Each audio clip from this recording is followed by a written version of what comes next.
The story kicks off with Mary welcoming her parents back home. They tease her, asking if she was lonely while they were gone.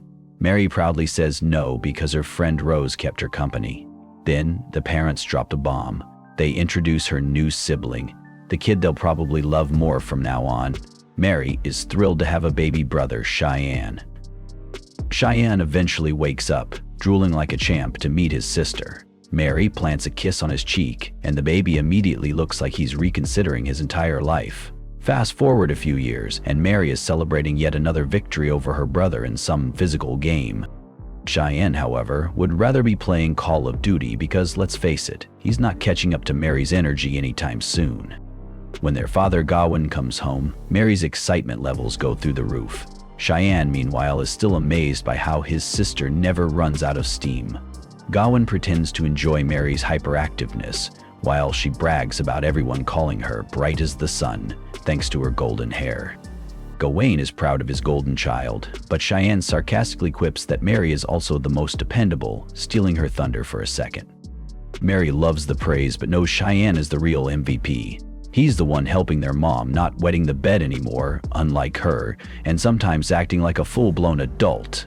She brushes it off but secretly takes comfort in knowing Cheyenne's embarrassing secret. When no one's watching, he likes to pretend he's a badass adventurer. One night, Cheyenne decides to ask their dad the big question: do monsters exist? Gawain, not one to sugarcoat, says, "Yup, they're real." He goes on to warn his kids to never leave the property because monsters attack people on sight. If they ever see one, they should run screaming for help like their lives depend on it. To lighten the mood, Gawain mentions that fairies exist too. He's even seen a few himself, though they're incredibly rare. Spirits? Not so sure, but fairies? Absolutely. Feeling bold, Cheyenne asks another question: what about magic? Gawain looks at him like he just asked for a unicorn. Magic? Nope, doesn't exist. He's never even heard of it. He admits there are things he doesn't know, but magic isn't one of them. Suspicious, Gawain asks where Cheyenne even heard about magic, fairies, and spirits. The kid clams up, saying he's fine, though Mary notices he looks upset. After that, Cheyenne never says the word magic again. 3 years later, Mary is training hard as usual. Cheyenne wonders why she's so dedicated, and her answer is simple: she's the big sister. If monsters or bad guys show up, she wants to be ready to fight them off, while Cheyenne runs for his life. Cheyenne, the family bookworm, is stunned that she's doing all this for him. Mary doesn't mind. She's naturally good at fighting, even if she's not the sharpest tool in the shed. She tells Cheyenne not to stress about it. A little later, Mary is training by the lake when her friend Rose shows up. Rose asks how she doesn't get bored of all the constant training. Mary tells her to stop whining and spar with her instead. Rose, exhausted from helping her grandpa all day, says no. She also asks why Mary doesn't spar with Cheyenne. Mary explains that her brother is too busy, locked up in the house, buried in books as always. Mary reflects on how Cheyenne hasn't said the word magic since that day their dad crushed his dreams. Still, she's convinced all his obsessive studying is his way of searching for answers. While Mary is with her friend Rose, they notice a strange glow that leaves them both stunned. Later, Mary drags Cheyenne to the lake, claiming she's got something amazing to show him. Cheyenne, ever the rule follower, reminds her they're not supposed to wander too far. Mary brushes him off, promising it's safe and monster-free. She knows their mom will be furious, but she's certain it'll be worth the trouble. When they arrive, the glow appears again, and Cheyenne is blown away by the sight of glowing orbs floating near the water. Mary had shown the orbs to their parents before, but they couldn't see them. Cheyenne wonders if adults just can't see them, but Mary explains that even some kids couldn't. Everyone seems to see the orbs differently, and Mary, brilliant as ever, thinks it must be connected to magic. Cheyenne is stunned.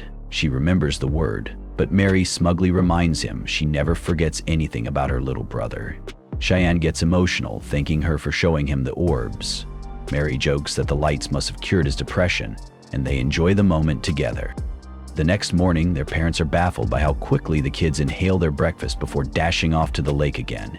Cheyenne's lack of athletic ability is immediately obvious as he struggles to breathe after their little jog. Once there, his inner nerd kicks in. He wants to investigate the orbs scientifically. He devises a plan to fill 3 buckets, one with sand and rocks, one with water plants, and one with fish. Mary, with her usual enthusiasm but zero understanding, agrees to help. They manage to fill the first 2 buckets but struggle to catch fish. Cheyenne doesn't mind, he's just happy to spend time with Mary.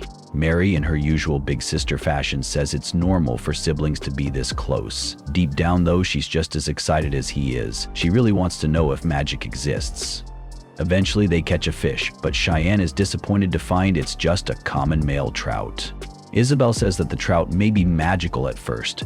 At this moment, Rose shows up and Mary introduces her brother. Rose introduces herself dramatically, but Mary quickly tells Cheyenne not to be fooled.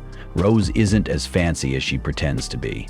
The 3 of them discuss the orbs, but despite their efforts, the buckets don't produce any orbs, leading Cheyenne to conclude that the orbs must be coming from a living creature in the lake. Determined to find the source, Cheyenne decides to wade into the water. Mary, ever protective, joins him.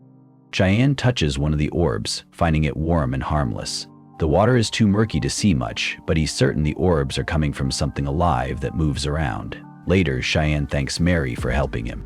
She tells him he doesn't need to thank family so much, but he insists, and she lets it slide. Just then, Rose arrives, holding a female trout. She explains that male trout are common, but females stay deep underwater.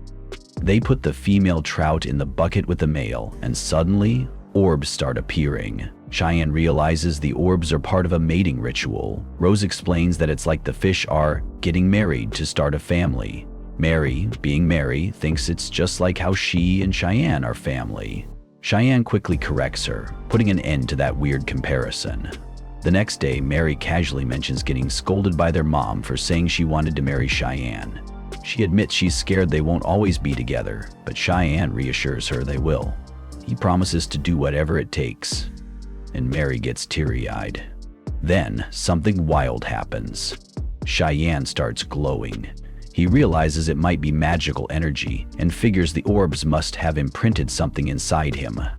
Mary, embarrassed and confused, wonders what it all means. Cheyenne, on the other hand, is laser-focused. He declares that magic might not exist yet, but that's only because it hasn't been invented. He's ready to change that. In a shocking twist, we learn Cheyenne was reincarnated into this world. Fueled by his glowing discovery, he vows to create magic and make it a reality. We are taken back to modern-day Japan, where a guy is counting down to midnight on his 30th birthday. He's hyped because, according to some goofy legend, if you're a virgin at 30, you get magical powers. So naturally, he tries to summon a fireball. Nothing. Lightning spell? Nada. Frustrated, he lies on his back, rethinks his life, and then decides to go big. He whips out a little magic book and tries to summon some creature of light and darkness. Yeah, that fails too. Feeling like a clown, he accepts that magic isn't real, and staying a virgin for 3 decades was just a tragic waste. But life isn't done with him yet. He suddenly has a heart attack, clutching his magic book, and mutters, "I don't want to die," before everything goes dark. Next thing we know, he's reborn in a new world as a guy named Cheyenne. Reflecting on his old life, he realizes his only spark of joy came from that wizard dream, which, spoiler alert, was a bust. In his new life, he spends 3 years chasing magic like it owes him money. He researches, asks questions, and experiments like a mad scientist, but when he asked his dad about spells, the man had no idea what he was talking about. Ouch. One day, a strange energy at a lake gives him hope, but still, no spells work. Now he's stuck in a constant cycle of doubt, lying in bed, questioning everything. Enter his sister, Marie, who barges in without knocking. Annoyed, he tells her to knock next time. She claps back, asking if he's hiding something. He almost gives a cheeky answer but drops it, asking her to sit instead. Then Cheyenne stares at her like she's an alien, making her ask what's wrong. Out of nowhere, he says, "Marie, I love you." Boom! Magic energy explodes around him. Turns out, confessing love might be his secret to unlocking magic. He's thrilled but also horrified because, seriously, does he have to confess every time he wants to cast a spell? That's awkward. Marie, of course, is furious. She thinks he's using her for magic experiments. Cheyenne insists his feelings are real, and just like that, she melts. She forgives him and even asks about his magical discovery. Cheyenne, meanwhile, is feeling smug. He might finally crack this magic thing, even if it means becoming a walking romance novel.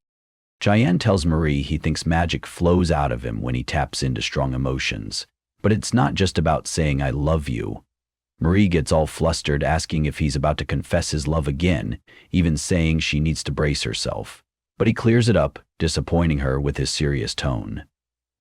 Cheyenne sits alone, thinking about how confessing his feelings made him super aware of them, almost like hugging his own emotions. He figures magic might come from other feelings too, like joy, excitement, or hope, so he focuses on happy thoughts and manages to release some magic. Sure, it's just a little glow, but hey, it's proof magic exists. That's a massive win in his book.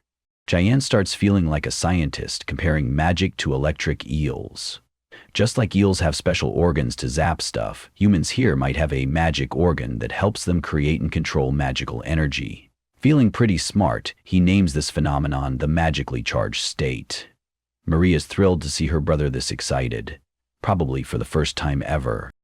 Over the next month, Cheyenne learns some quirks about magic. It's tricky to stay in the magically charged state. It drains you fast, and people without magic can't even see it. Still, those little discoveries keep him going. But there's one problem. He can't make a single light orb like the ones he saw at the lake. He jokes that he's basically a magical flashlight with no batteries. He doesn't give up. Remembering the glowing trout from the lake, he tries to focus magic into his hand. It's tough. The energy flow feels like a rogue garden hose. He finally figures out a trick. He convinces himself he'd be really happy if magic flowed into his hand. It works. His hand starts glowing, and Cheyenne feels like a superhero. Naturally, he punches a wall to test his new power, only to break his own hand. So much for being unstoppable. Still, he's hyped. He names his new move Magical Grouping and calls the magic Gathered Magic. Feeling like a genius, he's ready to keep experimenting. The next day, Cheyenne shows up for sword training with his dad, Marie, and Rose. He's already exhausted from all the magic stuff, but his dad doesn't care. He tells them to take training seriously because even wooden swords can be dangerous. Cheyenne, being Cheyenne, raises his hand like he's in class and declares he has zero interest in sword fighting. He argues that it's pointless since he doesn't plan on fighting anyone. His dad, being the wise old warrior, explains that swords aren't just for picking fights. They're for defending yourself against monsters. Rose eagerly adds that she asked to learn swordsmanship to protect herself. Marie, ever the supportive sibling, gives Cheyenne a pep talk, convincing him to give it a go. Cheyenne agrees, but secretly wishes he was back home, experimenting with magic. Training begins, and Cheyenne, bless his heart, swings a sword like he's trying to swat a fly. Meanwhile, Rose turns out to have natural talent. Their dad is so impressed, he says she could become a skilled swordswoman one day if she sticks with it. Then it's Marie's turn, and she steps up with the confidence of someone about to ace a test. Cheyenne, on the other hand, watches nervously, bracing for disaster. Marie charges at their dad with surprising speed, faking a frontal attack to make him block before pivoting to strike from below. It's a clever move, but dad is a seasoned pro. He dodges and gently taps her on the head with his sword to end the duel. He praises her creativity, but points out that her movements are too wide. Still, he says, she'll be a force to be reckoned with in the future. Marie lights up like a kid who just got a gold star at school. With sword training done, Cheyenne bolts back to his true love, magic. He's gotten pretty good at holding on to magical energy and can now manage it several times a day, but his progress has slowed. Frustrated, he decides it's time to rethink his approach. While he's brainstorming, his dad pops in and invites him on a trip to Historia. Cheyenne perks up, thinking it might be a chance for adventure. The family heads to Historia, and Cheyenne explains it's a bustling city in their region. When they arrive, Dad lays out the plan. Finish shopping, visit the blacksmith, and head home. He warns Cheyenne and Marie to stay close so they don't get lost, much to Cheyenne's annoyance. He realizes he won't have time to explore or hunt for magic clues. He resigns himself to sticking with the family for now, but promises himself he'll come back to Historia when he's older and do some real exploring. At one point, while their parents are busy shopping, Marie suddenly giggles. Cheyenne, curious, asks why, but she brushes it off, saying she's just being herself. Eventually, they head to the blacksmith. The blacksmith, a cheerful guy named Glass, greets their dad and mentions a special sword he's crafted for Marie's birthday. Marie freezes, surprised, as Glass presents her with a beautifully made sword that's just her size. When she unsheaths it, her face lights up with pure joy, and she can't stop smiling. On the ride home, Marie feels a little guilty that Cheyenne didn't get anything, but he shrugs it off, reminding her it's her birthday, not his, and he doesn't really want a sword anyway. But then something catches his eye, a shop with a sign that reads, Fairy Cellar. Intrigued, he asks his dad about it. Gawain, clearly uncomfortable, brushes off the question and tells Cheyenne it's nothing he needs to worry about. Cheyenne, sensing there's more to it, files the shop's name away in his mind. Something tells him it's a place he'll need to check out someday. That's it for this episode. Thanks for watching. See you in the next video.